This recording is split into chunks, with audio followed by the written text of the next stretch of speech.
खूप वाढायचं. एखादा प्रश्न, सामाजिक समस्या समोर आली की ते खूप अस्वस्थ व्हायचे.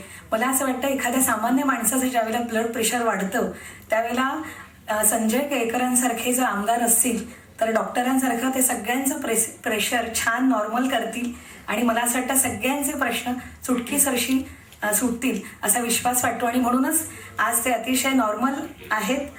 आत्ताच ठाणे वैभवचे संपादक श्रीयुत मिलिंद बल्लाळ या ठिकाणी उपस्थित झालेले आहेत. त्यांचं मी मनापासून स्वागत करते. सत्यजित शाह यांनी त्यांना पुष्पगुच्छ द्यावा आणि त्यांचं स्वागत करावं अशी मी त्यांना विनंती करते. कार्यक्रमाच्या प्रमुख पाहुण्या सौ अनुराधा प्रभुदेसाई.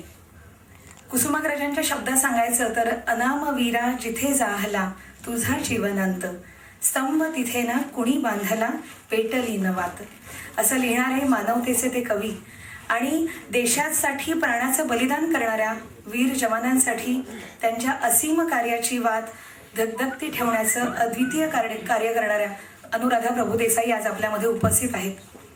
देशाचं संरक्षण करणं हे लक्ष्य असणाऱ्या आपल्या वीर जवानांसाठी त्यांनी लक्ष्य फाउंडेशनची स्थापना केलेली आहे आणि या फाउंडेशन अंतर्गत त्या अनेकविध उपक्रमांचं आयोजन करत असतात.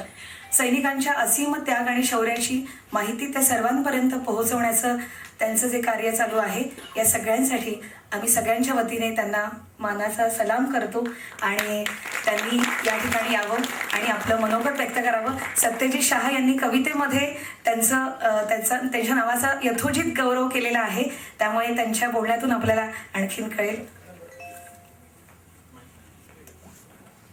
मिनटं किंवा 7 मिनटं 5 मिनटं असं काहीतरी 10 मिनटं दिलीत. तेव्हा या सगळ्या मान्यवरांना मी आधी त्यांच्याबद्दल आदर व्यक्त करते आणि काही वेळ त्याच्यात न घालवता डायरेक्ट बोलायला सुरुवात करते. जेव्हा सत्यजित म्हणाला होता अनुताई तू यायचं आहेस, तेव्हा मला आठवतं आहे की माझी जी झी 24 तासची मुलाखत झाली होती उदय निरगुडकरने घेतलेली, तेव्हा निलेशने मला फोन केला की एक इथे माझ्या बाजूला बसून ढसाढसा रडतोय, तर तू बोल फक्त. आणि सत्यजित म्हणला ताई तू या कार्यक्रमाला यायचं आहे, आज तू खूप मोठं अंजन काहीतरी वेगळं माझ्या डोळ्यात घातलेलं आहे आणि मला फार आनंद आहे की त्या इंटरव्ह्यूनंतर आज तू 2 कविता आज तुझ्या काव्यसंग्रहामध्ये घालतोयस आणि ही छोटीशी एक पावती लक्ष्य फाउंडेशनच्या कामाची म्हणावी तर ती खरं तर मोठी अशी मला वाटते. कारण हेच काम आम्ही गेली काही दिवस करतोय. प्रत्येकाच्या मनामध्ये आज सैन्य दलाबद्दल एक आदरभाव, एक निश्चित सैन्य दल आपल्यासाठी काय करतंय ही जागरूकता आणणं फार गरजेचं आहे. गेली 15 वर्ष मी त्या प्रांतामध्ये जाते. आत्तापर्यंत मी 15 वेळा लडाख आणि कारगिल आणि जम्मू काश्मीर प्रांतात गेले. असुरक्षितता काय असते ही इथे बसून कळत नाही. एक फक्त छोटंसं उदाहरण मी तुम्हाला आत्ता देते. मी आत्ता श्रीनगरमध्ये गेले होते, कुपवाडा जिल्ह्यामध्ये गेले होते. लष्कराचं काम होतं म्हणून मी नोव्हेंबरमध्ये गेले होते आणि समोर आमचं लष्कराचं काम झालं आणि 2 दिवस ते बोलले मॅडम तुम्हाला आम्ही दाखवतो इथलं गुलमर्ग वगैरे अरेंज करतो. मी म्हटलं नाही, मला कुपवाडा, सोपेर, उरी, बारामुल्ला ही जी नावं पेपरात आम्ही वाचतो तिथे जायचं आहे. ते म्हणाले ओके चालेल, मला फॉरवर्ड पोस्टला जायचं आहे. त्यांनी मला अरेंज केलं आणि कदाचित आपल्या लक्षात येईल की जेव्हा जेव्हा ही नावं येतात पेपरात तेव्हा त्याच्या 2 ओळी असतात. सोपोरमध्ये 2 दहशतवादी हल्ल्यात 2 जवान गेले, उरीला एक अटॅक झाला तिथे गेले, बारामुल्लामध्ये आज दगडफेक होऊन जवानांवर अत्याचार गाड्यांवर मारलं गेलं. अनंतनाग तर हा जवळजवळ पाकिस्तान सारखाच वावरत आहे. कमांड पोस्टवरनं काल काही ड्रग्ज आलेले आहेत की जी आता श्रीनगरमध्ये फार मोठं त्याच्यावरनं हलकल्लोळ POK आणि श्रीनगरमध्ये होईल. मी थ्रेगाम आणि पंचगामच्या फॉरवर्ड पोस्टसाठी निघाले होते आणि जसं मी सोपोर क्रॉस केलं, सोपोरवरनं पुढे गेले मी आणि मी कर्नलला फोन केला की कर्नल मी इथपर्यंत पोचलेली आहे, आता अजून किती लांब असेल. So I was just asking him. माझा ड्रायव्हर होता शफी. जेव्हा मी त्या कर्नलला फोन केला तेव्हा त्यांनी विचारला आप कहाँ पे हो, तर मी शफीला विचारलं की मैं कहाँ हूँ शफी, आणि फोन शफीला दिला आणि जसा कर्नल आणि शफी बोलायला लागले एक असा मला थाडकन काहीतरी असे आवाज समोरून येत होते आणि मी इकडनं जाताना समोरून येणारा जो कॉन्व्हॉय होता हा कॉन्व्हॉय खाली उतरलेला मी बघितला. सो मी गाडीतनं बघते की कॉन्व्हॉय काय ॲक्सिडेंट झाला का काय होत आहे असं माझं आय वॉज डिस्टर्ब. आणि तेवढ्यात मला शफी सांगतोय मॅडम आप गाडी में झुक जाओ झुक जाओ. माझे यजमान माझ्या बाजूला होते, ते मला म्हणतात अगं तू खाली वाग. माझं लक्ष त्या जवानाला काही लागलंय का, कारण इकडनं रोड ओपनिंग पार्टीची गाडी आली, इकडनं अँब्युलन्स आली आणि तो आवाज जो यायला लागला तर त्या शफीने मला फोन दिला. कर्नल मला म्हणाले, मॅडम आप अटॅक में हो, ये AK-47 की आवाज आहे, आप झुक जाओ. आम्ही गाडीमध्ये खाली झुकलो. 10 मिनिटात इकडनं मुवमेंट घेतलेली मला सोल्जर्स दिसायला लागले. जिथून तो अटॅक येत होता तिथे जाणारी फॉरवर्ड मुलं दिसायला लागली आणि रोड ओपनिंग पार्टीची जी मुलं होती त्यांनी त्यातला एक जण पटकन खाली उतरला. त्यांनी माझ्या गाडीचा दरवाजा उघडला. म्हटलं, मॅडम आप यहाँ से निकलो, मैं यहाँ खड़ा हूँ, आप वो जो वॉल है वहाँ जाके खडे रहना. एक पत्र्यासारखं काहीतरी तिकडे होतं स्ट्रक्चर, तिकडे जा, उभे राहा. आम्ही दोघं जण तिकडे जाऊन उभं राहिलो आणि हे सगळं मुवमेंट चालली होती. धडाधड आवाज येत होते आणि एक गोळी थाडकन आली आणि जिथे आम्ही उभे होतो त्या पत्र्यावर लागली, अगदी जवळ आमच्या. मृत्यूची तलवार टांगती काय असते ते तेव्हा अंदाज आला. पण मी तुम्हाला सांगते, मी अजिबात घाबरले नव्हते. मला भीती इथे वाटते. डॉक्टर मला ऑपरेशन थिएटरमध्ये गेल्यावर माझ्या डाव्या खांद्याच्या ऐवजी उजव्या खांद्याचं ऑपरेशन तर नाही करणार. मी माल आणायला गेले तर मला तांदळामध्ये खडे किती मिळतील आणि चांगला तांदूळ किती मिळेल. आज मी काही घेतलेल्या मेडिसिन एक्सपायरी डेटचं तर नसेल ना. आज भाजी गटारात पिकवलेली आहे की कुठे पिकवलेली आहे ही भीती मला इथे वाटते. पण तिथे जन्ममृत्यूच्या खेळामध्ये सुद्धा मी अतिशय शांत होते. माझा त्या मुलांवर तेवढा विश्वास होता. एक साधारण अर्धा पाऊण तासाच्या नाट्यानंतर तो मुलगा जवळ आला आणि मला म्हणाला, मॅडम आप आओ, आप गाडी में बैठो, मैं आपको कव्हर करता हूँ. आज हा कव्हर करणारा मुलगा माझ्या जातीचा नव्हता, माझ्या धर्माचा नव्हता, माझ्या रक्ताचा नव्हता. तो पूर्णपणे भारतीय होता आणि एका भारतीय बाईला तो तिकडे मदत करत होता. सतत त्या प्रांतामध्ये जाऊन मला तिथल्या त्यांच्या भारतीयत्वाची, या सोल्जरच्या भारतीयत्वाची एवढी जाणीव येते. आणि जेव्हा जेव्हा मी परत येते तेव्हा तेव्हा मी भारतीय म्हणून कोण असा जेव्हा मी प्रश्न विचारते स्वतःला, तेव्हा मला सतत सातत्याने एक जाणवतं की मी भारतीय म्हणजे कोण. तर आज डॉलरच्या किमती वर खाली झाल्या तर माझं काळीज लकापतं. आज उंच उंच बिल्डिंग्स, पर्यावरणाचा ऱ्हास करत बांधलेले स्कायवॉक्स म्हणजे आम्हाला सामाजिक उत्थापन असं वाटतं. जागतिक संपत्तीच्या 50% संपत्ती ज्यांच्या हातात आहे अशा 2-3% लोकांच्या तालांवर आम्ही नाचतो. धर्म, जात, पंथ या भिंतींची मी पुरस्कर्ती आहे. माझी मातृभाषा इंग्रजी आहे.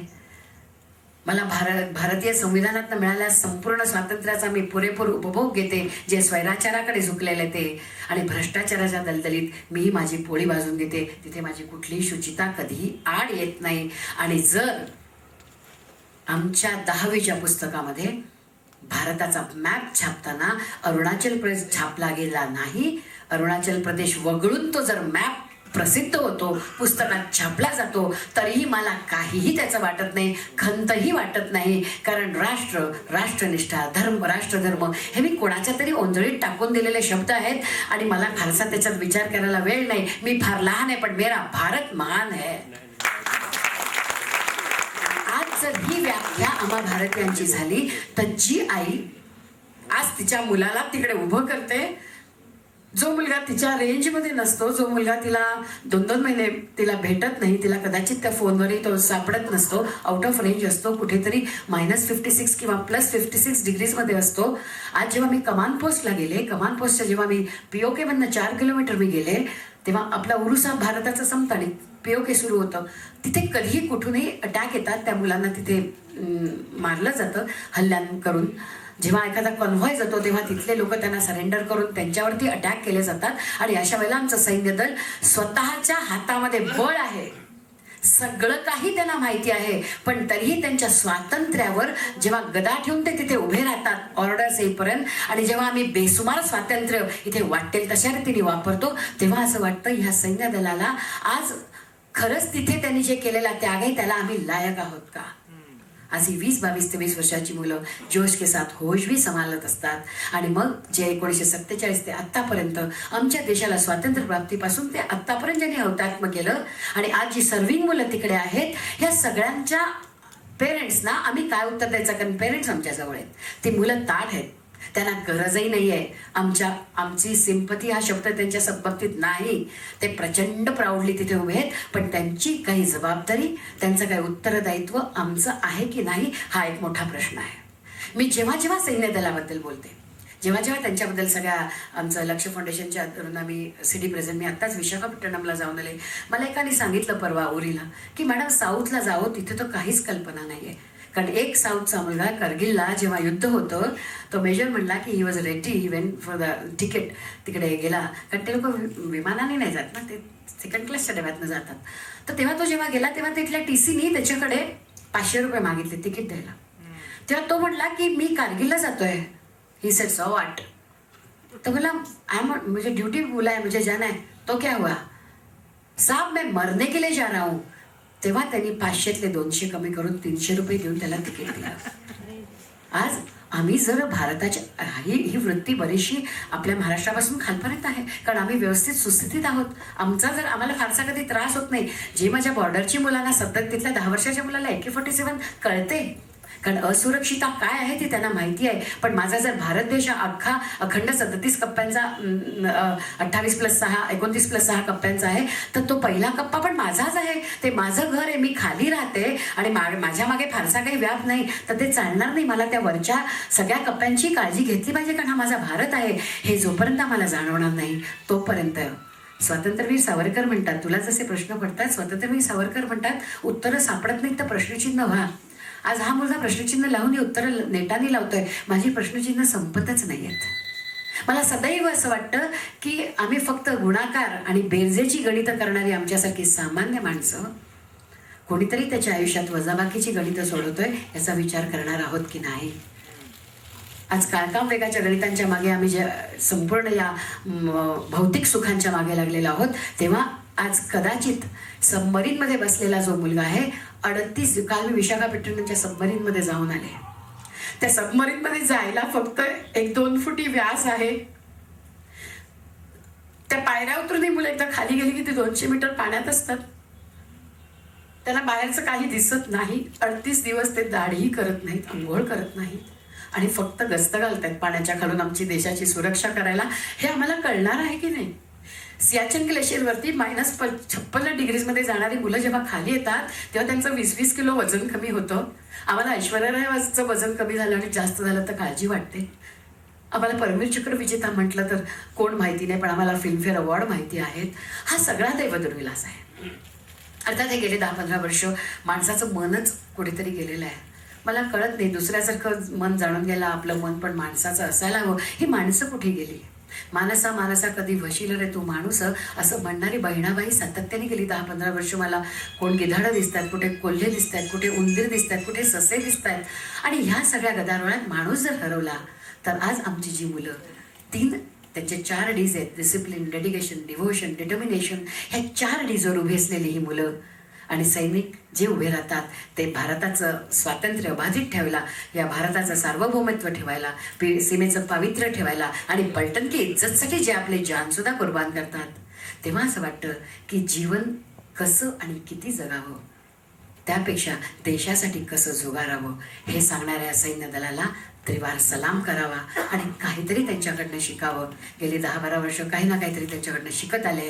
आज ह्या सगळ्यांचा लावा, त्यांच्या तेजाचा हा लावा प्रत्येकाच्या मनामध्ये पोचवायचा आहे आणि प्रत्येकाच्या मनातनं ह्या संवेदना पुढे जायच्या आहेत. आपण फक्त बुद्धीने विचार नको करूया, कधीतरी हृदयाचा कानोसा घेऊया, कारण बुद्धी आणि हृदयामध्ये जीवा आहे. ज्याला माहिती आहे तो आणि ज्याला माहिती नाही तो सैन्य दलाबद्दल मनाला येईल ते बोलत असतात. तेव्हा मला वाटतं बाबांनो, तुम्ही जर काही नाही बोललात तर चालेल. ही खूप मोठी मदत सैन्य दलाला होईल, कारण सैन्य दल काय करतं हे तुम्हाला माहीत नाही. हे समजायला आपलं घर सोडून फॉरवर्ड फ्रंटवर जावं लागतं, कारण प्रत्येक घरात एक सैनिक नाही आहे. आम्हाला जे अमेरिकेत काय झालं, न्यूयॉर्कमध्ये काय झालं आणि बाकीच्या देशांमध्ये काय झालं जेवढं कळतं तेवढं आम्हाला उरी हा आमचा प्रांत आहे की नाही. अजूनही लोक मला विचारतात लडाखला जायला पासपोर्ट लागतो का? हे दुर्दैव आहे. कधी कधी मनात आलं की ह्या सगळ्या वाईट गोष्टीचं सातत्याने बोलण्यापेक्षा तरी चांगलं करत सुटूया. आणि लक्ष फाउंडेशनच्या निमित्ताने गेली 4 वर्ष आमच्या तरुणाईला भरकटू नका, चांगला विचार करा, देशाचा विचार करा, निदान 500 तरी या देशासाठी द्या, असं त्याचा प्रयत्न चाललेला आहे. सैन्य दलात नेता निर्माण करतोय. आज सैन्याकडनंही खूप त्याच्याबद्दल सन्मान मिळतो आहे. आणि मला नेहमी असं वाटतं की it is not that we are not bothered, it is that we are not aware. आज जर मी म्हटलं तलवारी तर सगळ्यांच्या हातात होत्या, मनगटात ताकद तर प्रत्येकाच्या होती, पण स्वधर्म आणि हा देश निर्माण करण्याची तीव्र इच्छाशक्ती फक्त शिवरायांच्या मनामध्ये होती. हे आम्ही शिवराय आम्हाला आजपर्यंत जिवंत आहेत, कारण त्यांच्याबद्दल कौनं गाणारी लोक आहेत.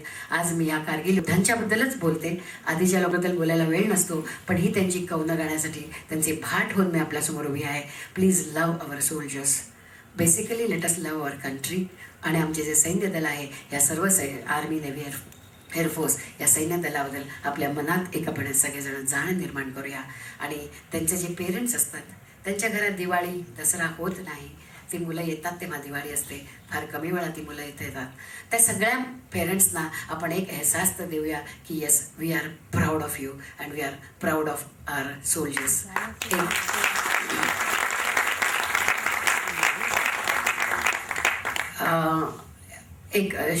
संपवताना माझ्या तिथे दरवर्षी कविता मी घेऊन जाते. आणि परवा असं झालं की मला तिथल्या हॉस्पिटलला मी जेव्हा गेले तेव्हा तिथल्या कर्नलनी सांगितलं कोण आहे. तर तो सेंट्री म्हणला एक सिव्हिल महिला आई आहे सियाचन हॉस्पिटल म्हणून नोबरात. तर ते बोलले कौन आई है, पूछो नाम. तर त्याने मला विचारलं आपका नाम. म्हटलं अनुराधा प्रभु देसाई. ते कर्नल बोले अरे मैडम अंदर आओ, आपको पूछने की गरज नहीं है, आप ऐसे ही अंदर आ जाओ. तर म्हटलं कर्नल हम तो नहीं मिले थे. बोले मैडम हम नहीं मिले थे. 18,000 फीट पर जब हम -35 डिग्रीज में थे तब आपकी कविता मेरे बंदे वहाँ लेके आए थे और वो हम पढ़ रहे थे और उनका हौसला बहुत बढ़ रहा था. तो आप अंदर आ जाइएगा. आज एक छोटंसं गोष्ट आपण करतो, त्यांना आम्ही खूप काही गोष्टी देऊ शकतो. Let us just think about them. तर ही एक सांगण, हा माझा 2-2.5 तासाचा कारगिल शौर्यगाथा कार्यक्रम असतो, तेव्हा खूप डिटेल देता येईल. आज वेळ आपल्या प्रत्येकाला फार कमी आहे. एकच फक्त शेवटी सांगते की एक तुझ्यासाठी मंजिलें उन्हीं को मिलती है जिनके सपनों में जान होती है. मंजिलें उन्हीं को मिलती है जिनके सपनों में जान होती है. केवल पंख होने से कुछ नहीं होता, हौसलों से उड़ान होती है. आणि सत्यजितला बळ तर आपण देऊच या. आपल्या सैन्य दलाला एकच फक्त आपण वंदन करताना मी म्हणते, त्यांचा जय जयकार करताना की अचानक एक दिन कलह हुआ पंच महाभूतों का, श्रेष्ठत्व की विवाद पर साथ छोड़ा एक दूसरों का. कधी कधी त्यांच्या अंगात येतं, ते एकमेकांचा साथ सोडला त्यांनी. अचानक एक दिन कलह हुआ पंचमहाभूतों का, श्रेष्ठत्व की विवाद पर साथ छोड़ा एक दूसरों का. इन पांचों से भी शक्तिशाली है कोई इस दुनिया में, ब्रह्मदेव ने चिंतित होकर पूछा हमें. हे भगवान, इन पांचों के सामने हमारा एकमात्र ही काफी है. वो आग से भी प्रखर है, तूफानों से भी तेज है, पानी से गतिमान, धरती से सहिष्णु और व्योम से भी ऊंचा है. वो हमारी आन है, हमारी शान है, सरहद पर खड़ा भारत माँ का जवान है. सर्वश्रेष्ठ होकर भी वो किसी विवाद में नहीं उलझता. सर्वश्रेष्ठ होकर भी वो किसी विवाद में नहीं उलझता. हमारे सुनहरे कल के लिए वो अपना आज है गवाता. गर्व है तुम पर, नाज है तुम पर है अभिमान. लज्जित पंच महाभूतों सहित हमारा कोटि कोटि प्रणाम, कोटि कोटि प्रणाम.